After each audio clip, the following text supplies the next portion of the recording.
Daily. Taste the Daily.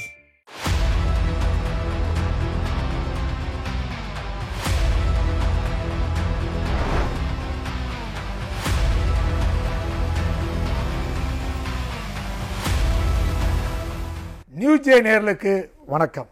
சொல்லியடி நிகழ்ச்சிக்கு உங்களை வரவேற்கின்றோம். இன்றைய சிறப்பு விருந்தினர் அண்ணா திராவிட முன்னேற்ற கழகத்தை சேர்ந்த ஃபாத்திமா அலி அவர்கள். வணக்கம் மேடம். வணக்கம் மேடம், இப்போது திமுகவை சேர்ந்தவர்கள் ஏன் முதல்வர் ஸ்டாலின் அவர்களே தொடர்ந்து என்ன சொல்லி வர்றாருன்னா, சிறுபான்மை மக்களுக்கு நாங்கள் தான் காவலர்கள். என் தந்தையும் அப்படி தான் இருந்தார்கள், நானும் அப்படி தான் இருக்கோம். சிறுபான்மை மக்களுக்கு மொத்த குத்தகை எடுத்து நாங்கள் தான் காவல் காக்கிறோன்ற மாதிரி பேசுகிறாங்க. இது எந்த வகையில் உண்மை மேடம்? இது உண்மையே கிடையாது. ஏன்னா உண்மைக்கு விளம்பரம் தேவையில்லை, பொய்க்கு தான் விளம்பரம் தேவை. இப்போ இவர் விடாமல் திராவிட முன்னேற்ற கழகத்தினர் என்ன சொல்லிட்டு இருக்காங்க, நாங்கள் தான் சிறுபான்மை காவலன்னு சொல்கிறாங்க.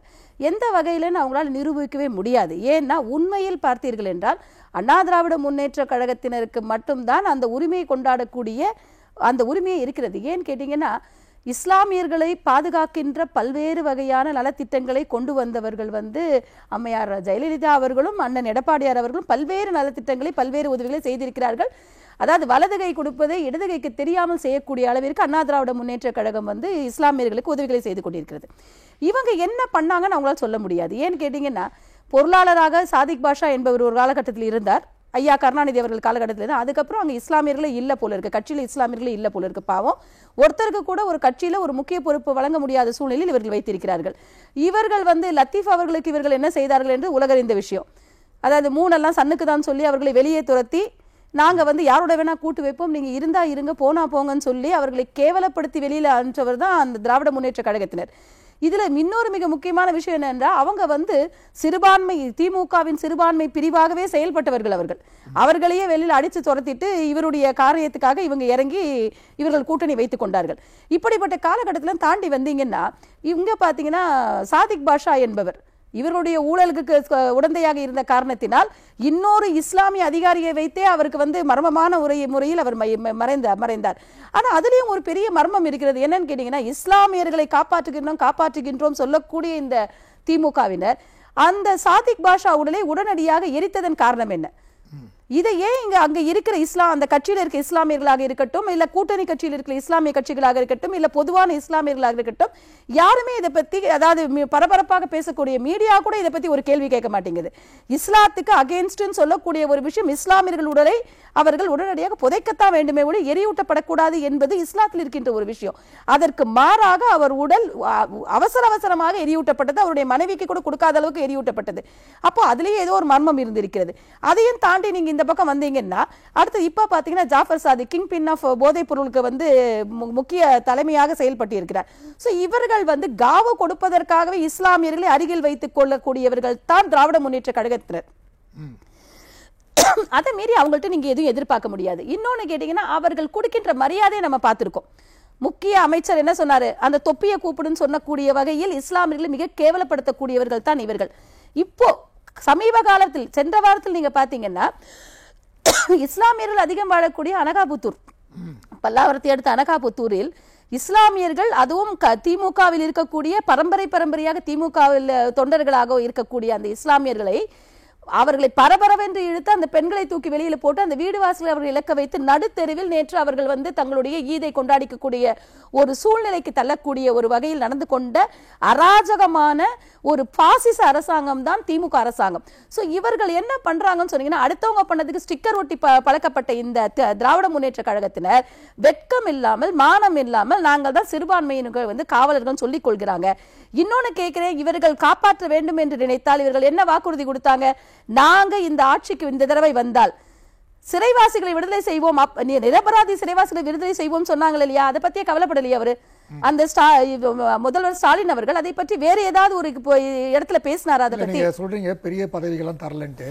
இப்ப பாத்தீங்கன்னா, ராஜ்யசபா உறுப்பினர் கூட ஒரு பெண் கவிஞருக்கு தான் கொடுத்திருக்காங்க. அவரு ஒரு இஸ்லாமிய, அந்த இஸ்லாமிய பெண் கவிஞருக்கு கொடுத்தது ஒரு இஸ்லாமிய பெண் என்ற முறையில் நான் அவர்களுக்கு வாழ்த்து சொல்லலாமே ஒழிய, அவருடைய ரொம்ப, அதாவது என்ன சொல்றீங்க, அவருடைய இலக்கியத்துவமான புத்தகங்களே இரண்டாம் தரமான கதை எழுதக்கூடிய மூன்றாம் தர ஒரு இஸ்லாமிய பெண்ணுக்கு நீங்க கொடுத்துட்டு நாங்க தான் இஸ்லாமியர்கள் நீங்க சொன்னீங்கன்னா அப்ப என்ன அர்த்தம், அங்க இஸ்லாமியர்களே இல்லையா? சரி, இன்னொன்னு கேட்கிறேன், ஏன் வந்து அந்த ஒரு பொறுப்பை வந்து அந்த எம்பி பதவியை அவர்கள் கூட்டணியில் இருக்கின்ற முஸ்லீம் லீகுக்கோ மற்ற இஸ்லாமிய கட்சிகளுக்கோ இவர்கள் ஏன் வழங்கவில்லை? ஒரு மூன்றாம் தர இலக்கியம், நான் தான் இலக்கியவாதி என்று சொல்லக்கூடிய, ஏன்னா இப்படிப்பட்ட கருத்துக்களை எழுதியவர் தான் ஐயா கருணாநிதி அவர்கள். அவர்களுக்கு எது பிடிக்குமோ, அவர்கள் குடும்பத்தினருக்கு எது பிடிக்குமோ அப்படிப்பட்ட கதைகளை எழுதிய அந்த மூன்றாம் தர இலக்கியவாதிக்கு வந்து இவர்கள் வந்து கொடுத்திருக்கிறார்கள் என்றால் அதுலயே அவங்க தரம் தெரியுதே. அவர்கள் இஸ்லாமியர்களுக்கு எல்லாம் கொடுக்கல. எங்களை யாராவது அது வந்து மன்னர் பரம்பரை, அது அவங்களை குஷிப்படுத்துற மாதிரி நீங்க சினிமா எடுத்துறீங்கன்னா உங்க படம் தான் சிறந்த படம். அவர்களை குஷிப்படுத்துற மாதிரி நீங்க கதைகள் எழுதுறீங்கன்னா நீங்க தான் வந்து எம்பி. இப்படிப்பட்ட ஒரு சூழ்நிலை அவங்க செய்து கொண்டிருக்கிறார்களே ஒழிய அவங்க இஸ்லாமியர்களுக்கு செய்தார்கள் என்று தயவு செய்து சொல்லாதீர்கள். அவரு இன்னொரு விஷயம் பார்த்தீங்கன்னா, பெண் பாதுகாப்பு, அதை விட்ட கண்டிப்பாக கேட்க வேண்டிய விஷயம். ஏன்னா வந்து நான் அப்பா மாதிரி அப்படின்ற விஷயத்தை சொல்றார். ஆனால் தொடர்ந்து பாலியல் வன்கொடுமை போன்ற விஷயங்கள் தொடர்ந்து நடைபெற்று கொண்டிருக்கின்றது. அது வந்து தினசரி இவ்வளவு நம்பர் அந்த அளவுக்கு போடக்கூடிய சூழ்நிலை இருக்கிறது. சின்ன ஒரு கேள்வி கேட்கிறேங்க, இவங்க எங்க அம்மா மாதிரி நீங்க யாரையாவது ஒரு ஆளை சொன்னீங்கன்னா உங்களையும் மதிப்பாங்க, அந்த அம்மாவையும் மதிப்பாங்க. ஏன்னா பரவாயில்லையே, இவர் வந்து எல்லோரையும் தன் தாயை போல நினைக்கிறார் என்று உங்களையும் மதிப்பாங்க. இந்த அம்மா அனைவருக்கும் தாயாக நடந்து கொள்கிறார்கள் என்று அவங்களையும் மதிப்பாங்க. இவர் எங்க அப்பான்னு சொல்லி யாரையாவது சொன்னா உங்க அம்மாவை தான் சந்தேகப்படுவாங்க. இதுதான் நடைமுறை விஷயம். இப்படிப்பட்ட ஒரு கருத்தை பொதுவெளியில் வந்து உட்கார்ந்து கொண்டு நான் அப்பா மாதிரின்னு சொன்னா நீங்க என்னதான் வந்து பூனை வந்து புலி வேஷம் போட்டாலும் தங்க தாரகை செல்வி ஜெயலலிதா அவர்களுக்கு ஈடாக இவங்களால வர முடியுமா? வரவே முடியாது. அவர்கள் மக்களால் அன்பு மிக்கு, அதனால வந்து 80 வயசுக்காரர் கூட அம்மான்னு சொல்லி அவங்களுடைய இதுக்கு வந்து சமாதியில் வந்து இன்று நின்றும் அழுது கொண்டிருக்கிறார்கள் என்றால் அந்த ஆளுமை, அம்மா என்ற சொல்லுக்கு இருக்கின்ற ஒரு பவர் என்பது வேறு. நான் தான் அப்பான்னு சொன்னா இது வந்து கேடுகட்டத்தனமா இருக்குது. இது ஒரு சீப்பான ஒரு அரசியல் செய்யக்கூடிய விஷயமா தான் பார்க்கலாமே ஒழிய இந்த வார்த்தையே தவறான வார்த்தை. செல்லும் வழியெல்லாம் எல்லோரும் என்னை அப்பான்னு கூப்பிடுறாங்கன்னா அது எவ்வளவு ஒரு தவறான ஒரு இண்டிகேஷன் இவங்க சொல்லிட்டு இருக்காங்கன்றது புரியல. இன்னொன்னு இப்படியும் பாருங்க, நான் அப்பா என்பதில் பெருமைப்படுகிறேன்னு சொல்றேன். அந்த அப்பா என்ற பெருமைப்பட என்னன்னா, உன்னுடைய அமைச்சரவையில் இருக்கின்ற ஒரு விளையாட்டுத்துறை அமைச்சர் லீவு போட்டா அந்த லீவ் லெட்டர் நீங்க கொண்டு வந்து கொடுக்குறீங்க. அவருக்கு உடம்பு சரியில்லை அதனால அவர் வரல. இது வந்து சிஎம்மோட வேலை கிடையாதுங்க. நீ வீட்டுல அப்பாவா இருக்கலாம், நீங்க வந்து சிஎம்னா நீங்க இந்த எல்லோருக்குமான தமிழக மக்களுக்கான முதலமைச்சர் நீ நடந்து கொள்ளலையாங்க. அங்க வந்து என் பிள்ளைக்கு உடம்பு சரியில்லை, sorry I am suffering from ஃபீவர்ன்ற மாதிரி லீவ் லெட்டர் கொண்டு கொடுக்குறீங்க. அவர்களுக்கு வந்து உடல்நிலை சரியில்லை, ஜுரம் கொதிக்கிறது, அதனால அவரால் இந்த நிகழ்ச்சியில் கலந்து கொள்ள முடியவில்லை என்று சொல்கிறீங்க. அப்போ இவர் என்னன்னா தன்னுடைய மகனுக்கு ஒரு அப்பாவாக இருக்கிறார். அந்த துணியில் தான் இதை எடுக்கணுமே ஒழிய வேற வகையில் எடுக்கக்கூடாது. ஏன்னா ஒருத்த வந்து வினோதன் ஒருத்த நடக்காத ஒரு பாரா ஒலிம்பிக்ஸ்ல நடந்து நான் ஜெயிச்சுட்டு வந்தேன்னு சொல்லி இவர் மகனை ஏமாற்றி மகன் சொன்ன ஒரே காரணத்துக்காக இவரு கூப்பிட்டு திரும்ப அந்த மெடலை இந்த கப்பா திரும்ப கொடுக்கிறாரு. அப்ப என்ன அர்த்தம்? நீங்கள் அதிகாரிகளை நம்பவில்லை, உங்களுக்கு ஒன்றும் தெரியல, உலகத்துல என்ன நடக்குதுன்னு தெரியல, உங்களால உங்களை சுத்தி நடக்கின்ற விஷயங்களே பார்க்க முடியாத ஒருவர் தமிழக முதலமைச்சராக இன்று இருப்பது வந்து தமிழகத்துக்கு ஏற்பட்ட அவமானம். இந்த விஷயத்தை கோடிட்டு காட்டினது பாலியல் பிரச்சனை என்பது கொஞ்சம் அதிகமாகவே நடந்து கொண்டிருக்கிறது. பாலியல் பிரச்சனை வந்து திமுக வந்தாலே நிறைய இருக்குங்க. ஏன்னா அவங்க வந்து திமுக வந்த உடனே என்ன ஆகும்னு கேட்டீங்கன்னா போலீஸுடைய கைகள், காவல்துறையின் கைகள் கட்டப்பட்டு விடும். அந்த இடத்துல இவங்க தான் வந்து பேசுவாங்க. இப்ப நீங்க பாத்தீங்கன்னா கவுன்சிலரை மிரட்டுறதா இருக்கட்டும், காவல்துறை உள்ளே சென்று அவர்களை அடிப்பதாக இருக்கட்டும், இப்படிப்பட்ட பல்வேறு வன்முறைகளில் அவங்க ஈடுபடுவாங்க. அப்போ இந்த கடந்த காலங்களில் பாத்தீங்கன்னா 2 விஷயங்கள் இவர்களால் அதிகப்படுத்தப்பட்டது. ஒண்ணு, அந்த ஜாஃபர் சாதிக் மூலமாக போதைப் பொருள் தமிழகத்தில் அளவில்லாமல் ஒரு பொருளக்கூடிய ஒரு நிலைமை திமுகவினால தான் ஏற்பட்டது. ஏன்னா அவர் ஒரு திமுககாரர், அவரால் ஏற்பட்டது. அப்படி ஏற்பட்ட காரணத்துல இங்க இளைஞர்களாக இருக்கட்டும், பொதுமக்களாக இருக்கட்டும், இங்க வந்து போதை பழக்கத்திற்கும் கள்ளச்சாராயத்துக்கும் அடிமையாகி அவர்கள் வந்து இங்க இருக்கின்ற அனைத்து பெண்களையும் சீரழிக்கக்கூடிய ஒரு நிலைமையை உண்டாக்கி இருக்காங்க. 3வது, இவங்க வந்ததுக்கு அப்புறம் தான் பெண்கள் தண்ணி அடிக்கிறதும் அந்த பாருக்கு போறதும் டாஸ்மாக் பாருக்கு போறதும் அதிகமாக இருக்கிறது என்றது சமீபத்திய ஒரு கருத்து கணிப்பு கூட சொல்லுது.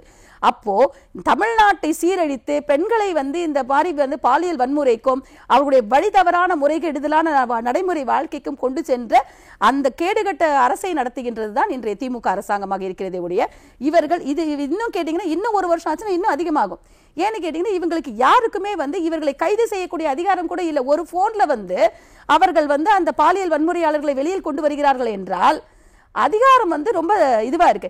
இதே வந்து அம்மையார் ஜெயலலிதா அவர்கள் ஒரு இதுல சொல்லியிருப்பாங்க, 120 மெம்பர்ஸ் இருக்காங்க இவருடைய கருணாநிதி ஐயா அவருடைய ஃபேமிலியில, 120 அதிகார மையம் அவரிடம் இருக்கிறது. அந்த 120 அதிகார மையம் தான் இன்று தமிழகத்தை கூறு போட்டு வித்து கொண்டு தமிழக பெண்களுக்கும் தமிழக மக்களுக்கும் அச்சுறுத்தலாக இருக்கிறது. ஏன்னா ஒத்தொத்தர் ஒரு அதிகார மையமா இருக்காங்க. இப்போ பாத்தீங்கன்னா தொடர்ந்து எல்லா அரசு நிர்வாகம் ஸ்தம்பித்து போயிருக்குது. ஏன்னா குறிப்பாக பார்த்தீங்கன்னா போக்குவரத்து துறை அவங்களும் வந்து போராட்டத்தில் ஈடுபட்டிருக்காங்க. ஆசிரியர்கள் அவங்களும் வந்து போராட்டத்தில் ஈடுபட்டிருக்காங்க. ஸோ பல்வேறு அமைப்பினர் வந்து போராட்டத்தில் ஈடுபட்டு கொண்டிருக்கிறார்கள். சம்பள நிலைவை போன்ற பிரச்சனைகள் தொடர்ந்து இருந்து கொண்டிருக்கிறது. சம்பளமும் தருவதில்லைலாம் இருக்காங்க. எல்லாமே என்ன சொல்கிறாங்கன்னா, நாங்கள் இந்த தேர்தலிலே கண்டிப்பாக திரு ஸ்டாலின் அவர்களுக்கு எதிர்க்கட்சி தலைவர் என்ற பதவியை வழங்குவோம், பரிசாக வழங்குவோம்னு சொல்லியிருக்காங்க. என்ன கேட்டால் அந்த எதிர்க்கட்சி தலைவர் பதவி கூட அவருக்கு கிடைக்காது. ஏன்னா எப்போ வந்து அம்மையார் ஜெயலலிதா அவர்கள் இருந்தபோது ஆளும் கட்சியும் எதிர்க்கட்சியும் அவருடைய கூட்டணி கட்சி இருந்தது போன்ற ஒரு சூழ்நிலை தான் இந்த தடவை ஏற்படும் என்பது என்னுடைய கருத்து. ஏன்னா அண்ணன் எடப்பாடியார் பொதுச் செயலாளர் அண்ணன் எடப்பாடியார் அவர்கள் வந்து முதலமைச்சராக இருந்த காலகட்டத்தில் கடுமையான கொரோனா இருந்த காலகட்டத்தில் கொரோனா என்றால் என்னவென்றே மக்கள் தெரியாமல் ஒரு முழித்துக் கொண்டு இருக்கின்ற ஒரு சூழ்நிலையில் அந்த ஆசிரியர்களுக்கு கூட எல்லா அரசாங்க ஊழியர்களுக்கும் சம்பளம் வந்து முறையாக வழங்கப்பட்டது. ஒரு இடத்துல கூட அவங்களுக்கு தடங்கல் வந்துச்சு, எங்களுக்கு கொடுக்கலன்னு எந்த அதிகாரிகளும் சொல்லல, எந்த அரசு ஊழியர்களும் சொல்லல. ஆனா இன்னைக்கு பாத்தீங்கன்னா ஒருத்தரும் கதறாங்க, எங்களுக்கு 5 மாசம் சம்பளம் வரல, 8 மாசம் சம்பளம். இன்னைக்கு எனக்கு ஒருத்தர் லெட்டர் அமைச்சிருக்காரு, கண் தெரியாத ஒரு அரசு ஊழியர் ஒருத்தர் எனக்கு இன்னைக்கு ஒரு லெட்டர் அமைச்சிருக்காரு, ஒரு ஆசிரியர். அவர் என்ன சொல்லியிருக்காருன்னா, எனக்கு 4 மாதமாக சம்பளம் வழங்கப்படவில்லை, நீங்க ஏதாவது பேச முடியுமா, ஐயாட்ட ஏதாவது பேசி ஏதாவது பண்ணி கொடுங்க, ஏன்னா 4 மாசமா எனக்கு கண்ணும் தெரியாது, நான் எப்படி என்ன பண்ண முடியும் கேட்டு இன்னைக்கு ஒருத்தர் லெட்டர் அமைச்சிருக்காரு. சோ இப்படிப்பட்ட சூழ்நிலை இங்க அரசாங்க ஊழியர்களை வந்து இவர்கள் அடிமைகளாக நடத்துகிறார்கள். இன்னொன்னு, இந்த ஓய்வூதிய பிடிப்பு அமௌண்ட் எங்க போச்சுன்னே தெரியல. 2022 இந்த கேள்வி வந்தது. 2022 கிட்டத்தட்ட 18 கோடி ரூபாய்க்கு மேல இந்த கேள்வி வந்து இன்னைக்கு எத்தனை கோடி காணோம்னு தெரியல. இதற்கு ஒரு வெள்ளை அறிக்கை இனி வரைக்கும் அவங்க கொடுக்கல. ஏன்னா இந்த ஓய்வூதிய திட்டம் மத்திய அரசாங்கத்துடைய கருவூலத்துக்கு சென்றால் தான் இந்த ஓய்வு பெறுவர்களுக்கு அந்த இது வரும், செட்டில்மெண்ட் வரும். இப்போ இவர்கள் கொடுக்காம இருக்கும்போது அது எப்படி வரும்? சோ இவர்கள் வந்து கிட்டத்தட்ட இப்போ ஒர்க் பண்ற 9 லட்சம் ஆசிரியர்களாக இருக்கட்டும், இல்ல இந்த சென்ற மாதம் ரிட்டையர் ஆனவங்க பாத்தீங்கன்னா 8400 சில்லற பேர் ரிட்டையர் ஆயிருக்காங்க. இவங்க எல்லாருடைய வாழ்க்கையிலையும் மண்ணை போடுறாங்க. ஆக மொத்தம் இந்த திமுக என்பது அரசு பணியாளர்களாக இருந்தாலும் சரி, பெண்களாக இருந்தாலும் சரி, இல்ல அதாவது வந்து மாணவர்களாக இருந்தாலும் சரி, ஏன்னா நீட்டு கொண்டு வரோம், நீட்டு படிக்க வேண்டாம்னு சொல்லிட்டு அப்புறம் படிங்கன்னு சொல்றது, நர்ஸுகள், சுகாதார பணியாளர்கள், இப்படி அனைத்து தரப்பினரையுமே குறிவைத்து தாக்கி அவர்களுடைய வாழ்வாதாரத்தை சிதைத்துக் கொண்டு மக்களை, தமிழக மக்களை ஏமாற்றி கொண்டு இருக்கின்ற அரசாங்கமாகத்தான் இந்த திராவிட முன்னேற்ற கழக அரசாங்கம் இருக்கிறது. அதனால 2026 எலெக்ஷன்ல நீங்க பாத்தீங்கன்னா எதிர்கட்சியாக வருவதற்கு கூட தகுதியற்ற ஒரு நிலைமையில் தான் திராவிட முன்னேற்ற கழகம் இன்னைக்கு இருக்கிறது. இப்போ நீங்க இந்த பல்வேறு குற்றச்சாட்டுகள் அடுக்கி வைக்கப்படுகிறது. ஆனால் இதை பற்றியெல்லாம் கவலைப்படாமல் முதல்வர் அவர்களோ அவர் குடும்பத்தாரோ இதெல்லாம் பற்றி கவலைப்படாமல் அவர்கள் வந்து ஒரு போட்டோ ஷூட் அரசாங்கத்தை தான் நடத்தி கொண்டிருக்கின்றார்கள். இப்போ அவர் மனைவி சாப்பாடு போடுறது, அவர் வெள்ளித்தட்டில் சாப்பிட்றது, அது போன்ற நிகழ்வுகள் தான் அந்த ஃபோட்டோ ஷூட் எடுத்துகிட்டு இருக்காங்க அப்படின்ற குற்றச்சாட்டு இருக்கிறது.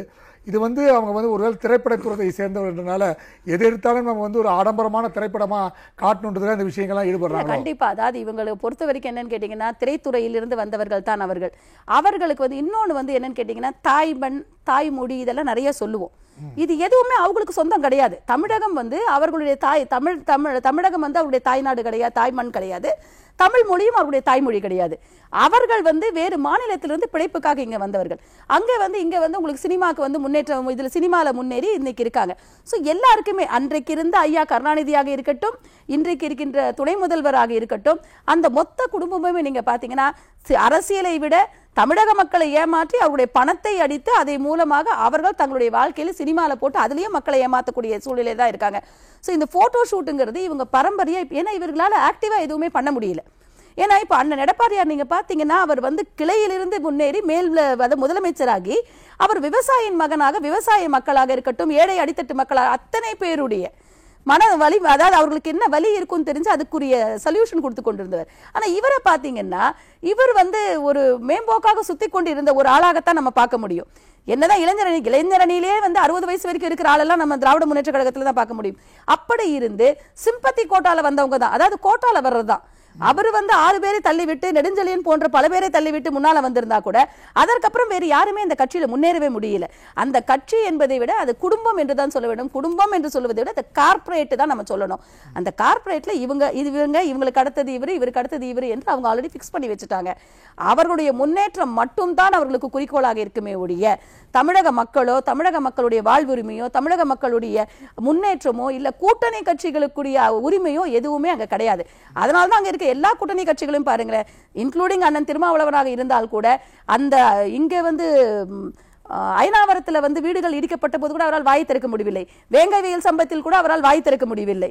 எதுக்குமே அவரால் வாய் திறந்து பேச முடியல. அவர்கள் அனைவருமே கோபாலபுரத்து அடிமைகளாக அவர்கள் அங்க இருக்கிறாங்களே ஒழிய அவர்கள் அவங்க என்ன சொல்றாங்களோ அதை வெளியிடக்கூடிய கிளிப்பிள்ளைகளா தான் அவர்கள் வந்து கொண்டிருக்கிறார்கள். கண்டிப்பாக மேடம், உங்கள் நேரத்தை ஒதுக்கி எங்களுக்கு பேட்டி எடுத்ததுக்கு மிக்க மகிழ்ச்சி.